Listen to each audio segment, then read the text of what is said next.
तो दृष्टांत एक और दिया, एक और कथा सुना करके, जिससे ये समझाने का प्रयास किया भागवत का क्या लाभ है। धुंधकारी की कथा जानते हैं, सब सुना होगा आपने। एक प्रेत कैसे कथा सुनता है और उसका कल्याण होता है। जिस घर में इनका जन्म हुआ, एक ब्राह्मण परिवार, ब्राह्मण थे, आत्मदेव ब्राह्मण, बड़े सदाचारी पवित्र जीवन जीने वाले, खूब भाव से अपना जीवन जीते थे, खूब विद्वान भी थे। इनका ब्याह हुआ धुंधली के साथ। धुंधली देवी, ये जितने समझदार थे एकदम उलट पुलट धुंधली देवी थी। और ऐसे ही होना चाहिए भाई, एक थोड़ा ने ज़्यादा तेज है तो दूसरे को ने थोड़ा सा, एक ज़्यादा बोलता तो दूसरे को ने कम बोलना चाहिए। अब दोनों ही अगर अड़ जाएं तो घर में तो भैया फिर रोज पटाखा, रोज दिवाली। महाभारत कहीं बाहर जाने की जरूरत ही नहीं है, वहीं हो जाएगी। तो ऐसे में धुंधली ने थोड़ी तेज थी, आत्मदेव ब्राह्मण जैसे तैसे बिचारी को वो कुछ बोलती, चुप हो जाते, निकल जाते, ऐसे जीवन चलता रहा। पर महाराज आत्मदेव और पीड़ा और दुख तो सहन कर लेते, पर एक दुख उनको हृदय में बड़ा छुभता था। क्या? हमारे घर कोई संतान नहीं, बालक नहीं, अब कैसे करें। खूब प्रयास किया, नहीं हुई कृपा। तो एक दिन आत्मदाह के लिए चले गए, शरीर त्याग देंगे। आत्मदाह के लिए बैठे थे तट पर एक नदी के, तुंगभद्रा नदी के। वहां से एक साधु जा रहे थे। संत हृदय नवनीत समाना। साधु का दिल कैसा होता? मक्खन जैसा। अपने दुख से तो उनको कोई फर्क नहीं पड़ता, पर सामने वाले का दुख देख के पिघल जाते हैं। साधु रुक गए, आत्मदेव से पूछा, भैया बड़े उदास उदास लग रहे हो, क्या बात है, क्या चिंता है? बाबा हमारे घर बालक नहीं है, पुत्र नहीं, संतान नहीं, क्या करें? बाबा ने कहा तो क्या हो गया, भगवान सबके बालक हैं, भगवान सबके बाप हैं, भगवान सबके भाई हैं, भगवान सबके सब कुछ हैं, सखा हैं, बंधु हैं, बांधव, उनको अपना पुत्र बना लो और उनको पुत्र बनाओगे तो अंतिम समय तक रिश्ता भी निभाएंगे। आत्मदेव ने कहा, महाराज बात तो आप बढ़िया कर रहे हो, पर आप ही महापुरुष कहते हो कि बिना पुत्र के पिंडदान नहीं होता, पिंडदान नहीं होता, कल्याण नहीं होता, कैसे होगा हमारा कल्याण? साधु हंसे, बोले बेटा जब तू अपना कल्याण खुद अपना नहीं कर सकता तो तेरा बेटा क्या खाक करेगा? पहले अपना कल्याण खुद तो करो। कहाँ किसी दूसरे के भरोसे पड़े हो कि ये दान पिंड करेगा और तब कल्याण होगा? भैया जीते जी खूब भजन करो ताकि अपना कल्याण खुद ही करके जाओ। यहाँ किसी को किसी का कल्याण कराने का समय नहीं है। इस गलतफहमी में मत रहो। अपने कर्म और अपने भजन से अपना कल्याण करो। खूब समझाया, खूब बताया। आत्मदेव ने कहा, महाराज बात तो आप बढ़िया बढ़िया कर रहे हो, हमको सुनने में भी अच्छी लग रही है, पर मन अब भी कह रहा कि संतान नहीं हुई तो हम यही नदी में कूद जाएंगे आपके सामने। साधु ने कहा, देखो भैया हम कोई भगवान के दिए गए प्रसाद में बाधा तो नहीं बनना चाहते, पर जब तू इतना दुखी है तो हम भगवान से प्रार्थना करेंगे कि जो तू चाहता वो मिल जाए।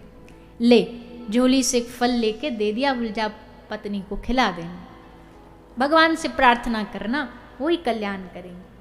जो सच्चा साधु होता है ना, वो अपने हाथ में नहीं लेता कि भैया हम तुम्हारा जीवन बदल देंगे, हम तुमको ये दे देंगे, वो दे देंगे। वह इतना ही बोलेगा, भैया ठाकुर जी कल्याण करें, तो उनका भजन कर ताकि उनकी कृपा। तो फल दे दिया। फल लेकर के आत्मदेव महाराज आ गए, धुंधली देवी को दिया। और धुंधली देवी तो धुंधली देवी हैं, ऐसे कैसे खा लेती? बैठी बैठी मन में बहुत सारे विचारों को बना रही है। गर्भवती हो जाऊंगी, गर्भवती महिला को 9 महीना कितना कष्ट झेलना पड़ता है, शरीर में इतनी आदि व्याधियाँ हो जाएंगी, अजी और तो और घर में आग लग गई, सब भग जाएंगे, मैं भाग नहीं पाऊंगी, मैं रह जाऊंगी। विचित्र विचित्र ख्याल मन में बना रही है। ये धुंधली जानते हो कौन है? ये धुंधली और कोई नहीं है। धुंधली का अर्थ है हमारी बुद्धि। ये बुद्धि बैठे बैठे बब उधर उधर की बात बनाती रहती है।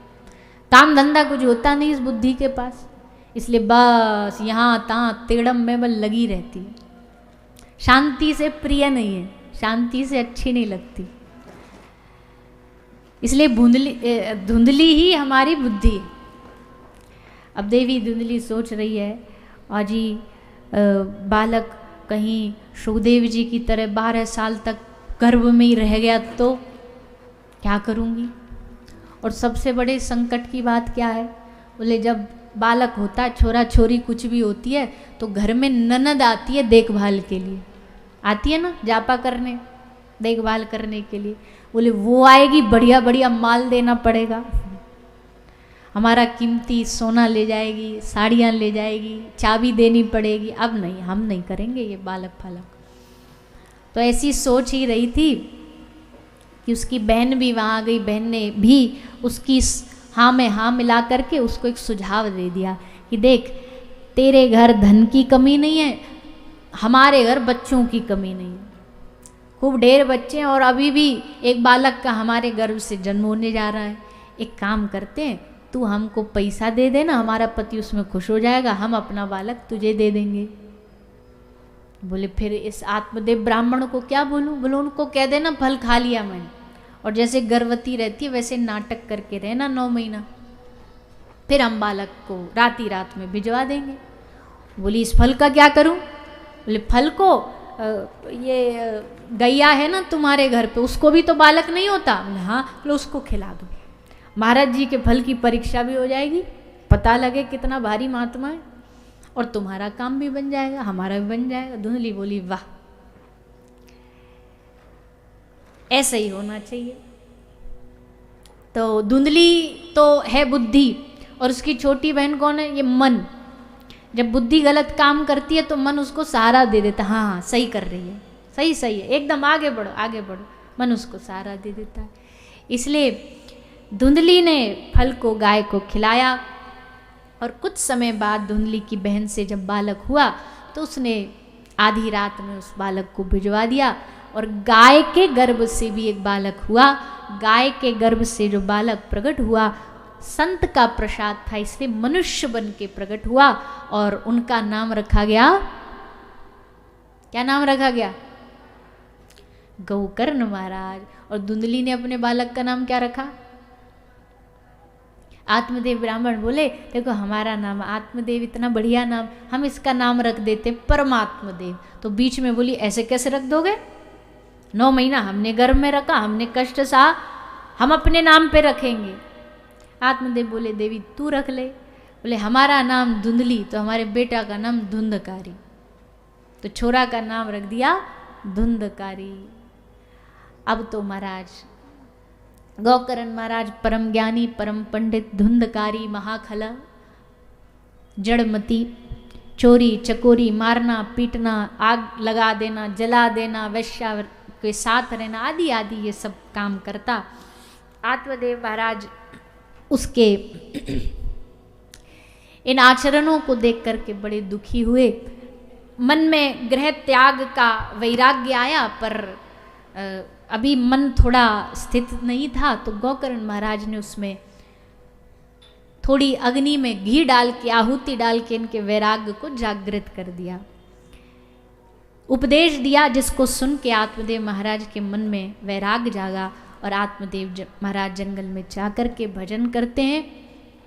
धुंधकारी अब पीछे से और गलत काम करने लगा, और फिर धुंधली ने भी जाकर के देह त्याग कर दिया। वैश्याओं ने धुंधकारी को मार दिया, और मर के ये एक ब्रह्म दैत्य बना, ब्रह्म राक्षस। इसका कल्याण कैसे हो, गोकर्ण महाराज को पता लग गया कि ये दैत्य राक्षस बना है, तो गया में पिंडदान किया। ये महाखल है, महादैत्य, इसलिए इसके लिए विशेष 100 बार पिंडदान किया, पर फिर भी इसका कल्याण नहीं हुआ। 100 बार पिंडदान करने पर भी फिर कैसे कल्याण हुआ, सूर्य भगवान ने गोकर्ण महाराज को आज्ञा दी अपने गांव में भागवत कराइए। तब भागवत कथा का आयोजन हुआ, गोकर्ण महाराज वक्ता बने, सब गांव वाले श्रोता बने, और उसी श्रोताओं की श्रृंखला में ये धुंधकारी भी आया, और एक बांस में बैठ करके इसने 7 दिन तक कथा सुनी।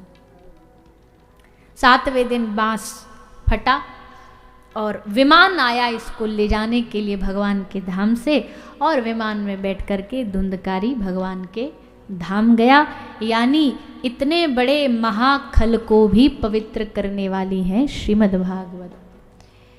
ऐसी भागवत जिसको सुनने मात्र से धुंधकारी का कल्याण हुआ। बाकी सब लोगों ने भी फिर पुनः कथा सुनी, सबके लिए विमान आया, सबके कल्याण की कथा श्री सूत जी सुनाते हैं। ये दो दृष्टांत देके भागवत की महिमा को हमारी मति में बिठाने का प्रयास किया है।